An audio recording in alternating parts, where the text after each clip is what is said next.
প্রিয় দর্শক, খন্দকার আইটি চ্যানেলের পক্ষ থেকে জানাই আপনাদেরকে স্বাগতম। প্রিয় দর্শক, আপনারা যদি আমার চ্যানেলে নতুন হয়ে থাকেন তাহলে অবশ্যই নিচের সাবস্ক্রাইব বাটনটি প্রেস করে সাবস্ক্রাইব করবেন এবং পাশে থাকা বেল আইকন বাটনটি প্রেস করে রাখবেন। আমরা চলে আসছি নেক্সট ক্লাসে।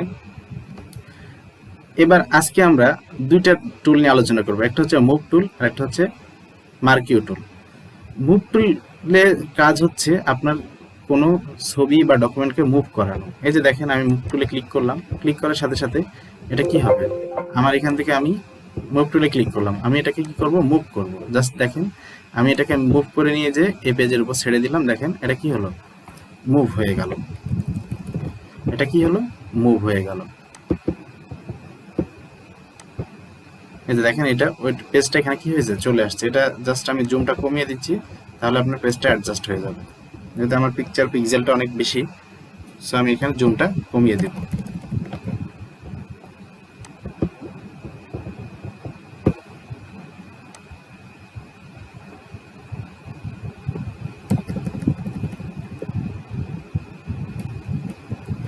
এই যে দেখেন, আমি মুভ করে নিয়ে আসছি, জাস্ট এখানে কি হয়েছে, পিকচারটা চলে আসছে। আমি এখানে দেখেন মুভ করে যে কোনো জায়গাতে রাখতে পারবো, এটা এখানে রাখতে পারবো, ওখানে রাখতে পারবো। এক কথায় মুভ টুল আপনি মুভ টুল দ্বারা যে কোনো পিকচারকে বা ডকুমেন্টকে আপনি কি করতে পারেন, এক জায়গা থেকে আরেক জায়গাতে মুভিং করাতে পারেন।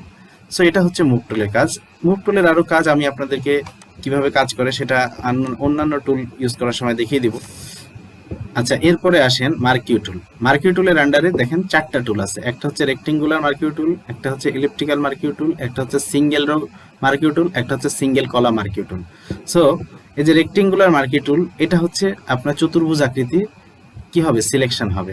আর ইলেকট্রিক্যাল মার্কিউ টুলটা হবে বৃত্তাকৃতির। আর সিঙ্গেল রোটা হবে রো এর মতো সিঙ্গেল, এবং সিঙ্গেল কলামটাও হবে আপনার সেই একই, জাস্ট এটা একটা রো আর একটা হচ্ছে কলাম। সো দেখেন এটা কিভাবে কাজ করে। রেক্টেঙ্গুলার মার্কিউ টুলে আমি ক্লিক করলাম, ক্লিক করার পরে এখানে দেখেন আমি জাস্ট আমার এখানে যে ফিক্সড রেশিও, এটাকে আমি নর্মাল রাখবো। নর্মাল বোর্ডে রাখার পরে আমি জাস্ট এখানে দেখেন সিলেক্ট করবো, যতটুকু ইচ্ছা আমি কি করব, সিলেক্ট করে নেব। সিলেক্ট করার পরে জাস্ট আমি মুভ টুল ক্লিক করব। ক্লিক করার পরে যে দেখেন, আমি জাস্ট এখানে এটা কি করতে পারবো, মুভ করিয়ে অন্য জায়গাতে নিয়ে যেতে পারবো। আমি যদি এটাকে চাই অন্য একটা পেজে নিয়ে যেতে পারবো। আচ্ছা, যাই হোক, এই সিলেকশনটাকে যদি আপনি কি ডিল সিলেক্ট করতে চান, তাহলে জাস্ট আপনাকে কন্ট্রোল ডি প্রেস করতে হবে।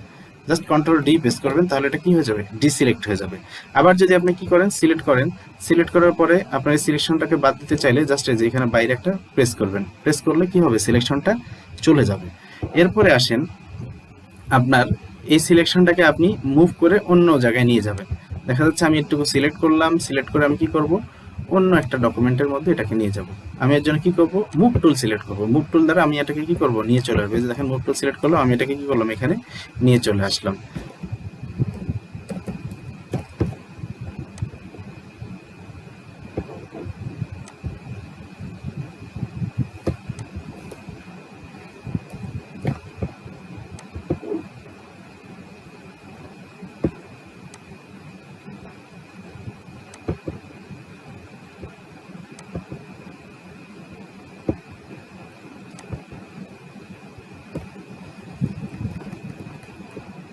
এই যে দেখেন, আমি যতটুকু সিলেক্ট করেছিলাম মুভ টুলের মাধ্যমে, আমি এই ডকুমেন্টের উপরে সেটা নিয়ে চলে আসতাম।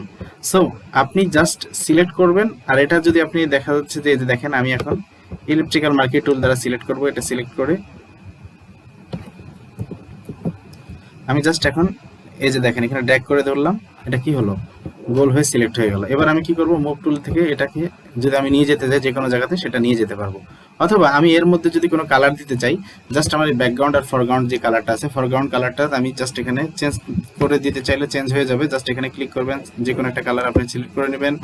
সিলেক্ট করার পরে জাস্ট আপনি ওকে প্রেস করবেন। ওকে প্রেস করার পরে এই যেখানে আপনার কিবোর্ডের কন্ট্রোল এবং ব্যাক স্পেস চাপ দিবেন। দেখেন আপনার ফরগ্রাউন্ড কালারটা কি হবে, চেঞ্জ হয়ে যাবে। আবার আপনি এটাকে যদি ব্যাকে আসতে চান, তাহলে জাস্ট কন্ট্রোল জেড চাপ দিবেন, তাহলে কি এটা ব্যাক হয়ে যাবে।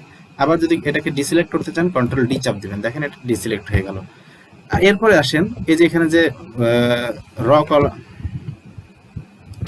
এই যে এখানে দেখেন সিঙ্গেল রো মার্কিউ টুল বা সিঙ্গেল কলাম মার্কিউ টুল আছে। এটা জাস্ট একটাই কাজ, সেটা হচ্ছে যে আপনি একটা সিঙ্গেল রো বা কলাম দিতে পারবেন। এই যে দেখেন এটাতে একটা সিঙ্গেল রো হয়ে গেছে। এটা 1 পিক্সেল পরিমাণ কি করবে, জায়গা দখল করবে বা 1 পিক্সেল পরিমাণ জায়গা শো করবে। এটাতে জাস্ট আপনি যদি একটা কালার দিতে চান, আপনি কন্ট্রোল ব্যাক স্পেস চাপ দিবেন, এটার ভিতরে কালার হয়ে যাবে। এখন দেখেন কালারটা দেখা যাচ্ছে না, আমি এখানে জুম করছি, জুম করার পরে আপনি দেখতে পাবেন কালারটা কি হবে, শো হবে। এই যে দেখেন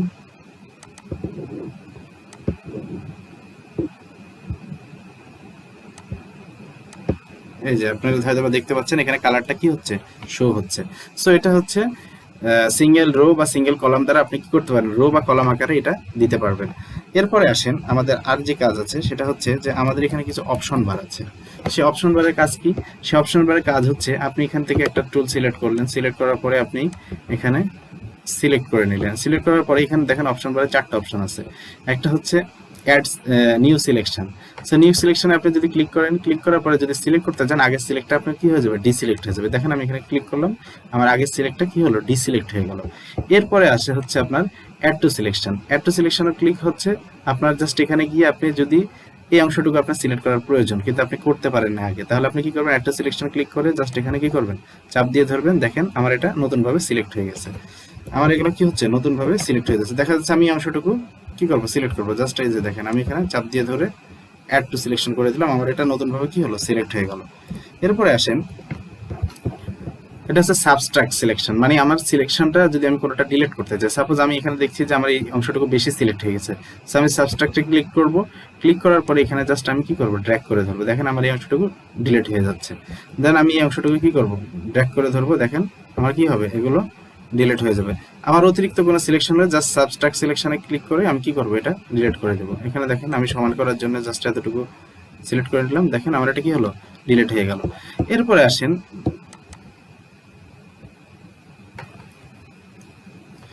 এরপরে যে অপশনটা আছে সেই অপশনটা হচ্ছে ইন্টারসেক্ট উইথ সিলেকশন, মানে আপনার এই অংশটুকুর মধ্যে আপনি জাস্ট কোন অংশটুকু রাখতে চান, ইন্টারসেক্ট করে দিবেন।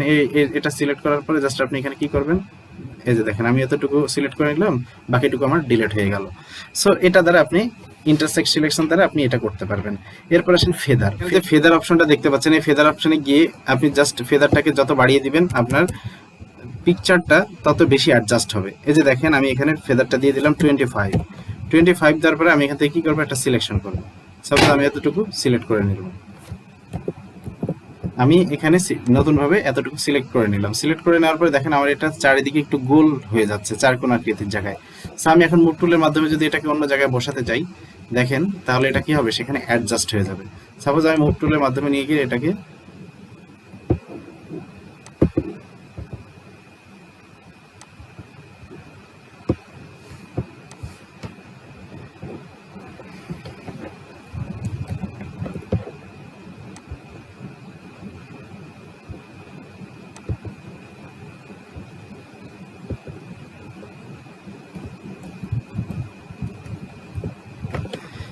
দেখেন আমি মুভ টুলের মাধ্যমে নিয়ে গিয়ে এটাকে এখানে বসিয়ে দিলাম। বসিয়ে দেওয়ার পরে দেখেন আমার এটা কি হচ্ছে, পিকচারের সাথে অ্যাডজাস্ট হয়ে যাচ্ছে, ব্যাকগ্রাউন্ডের সাথে। দেখেন এই যে সাইড দিয়ে ঝাপসা ঝাপসা হয়ে কি হচ্ছে, ব্যাকগ্রাউন্ডের সাথে অ্যাডজাস্ট হয়ে যাচ্ছে। সো আপনি ফেদারটাকে ইউজ করবেন জাস্ট আপনার অ্যাডজাস্ট করার জন্য। এখানে অ্যাপ্লাই করে দিলাম, দেখেন এটা কি হলো, আপনার বোঝাই যাচ্ছে না যে এটা নতুন কোনো ছবি এখানে অ্যাড করা হয়েছে। সো এটা হচ্ছে ফেদারের কাজ। এরপর আপনার এখানে দেখেন যে এই স্টাইলটা আপনি কি, আপনি যদি এখানে সিলেক্ট করতে চান যে ফিক্সড রেশিওটা কতটুকু পর্যন্ত রাখবেন, জাস্ট এখানে আপনি জাস্ট লিখে দিলেন যে আমি এখানে 10 রাখলাম আর পাশে 15 রাখলাম, দিয়ে আমি এখানে কি করব, সিলেক্ট করব। জাস্ট আমি যত বড়ই ড্র্যাগ করে ধরি না কেন এটা বড় হবে না, জাস্ট এটা কি হবে, এটা যেই পরিমাণ আমি সিলেক্ট করেছি উইথ এবং হাইটের মধ্যে, ওয়াইড এবং হাইটের মধ্যে আমি যতটুকু সিলেক্ট করছি ততটুকুই হবে। এই জিনিসটা হয়তো কাজে লাগে কখন, এই জিনিসটা কাজে লাগে আপনার যখন আপনি পাসপোর্ট সাইজের ছবি বা বিভিন্ন ধরনের ব্যানার ট্যানার তৈরি করবেন, তখন এটা আপনার কি কাজে লাগবে। সো আপনি ফিক্সড করে দিবেন তখন আপনার পাসপোর্ট সাইজ অনুযায়ী, তারপর আপনি সিলেক্ট করবেন। সো আশা করি আপনি সিলেকশন টুল এবং আশা করি মুভ টুল এবং মার্কিও টুল বুঝতে পেরেছেন। আজকে এই পর্যন্তই, দেখা হবে নেক্সট টিউটোরিয়ালে। সো আজ এই পর্যন্তই। ভিডিওটি ভালো লাগলে লাইক করবেন, কমেন্টে জানাবেন কোনো সমস্যা থাকলে, আর আমার চ্যানেল আপনি নতুন হয়ে থাকলে সাবস্ক্রাইব করে পাশে থাকবেন।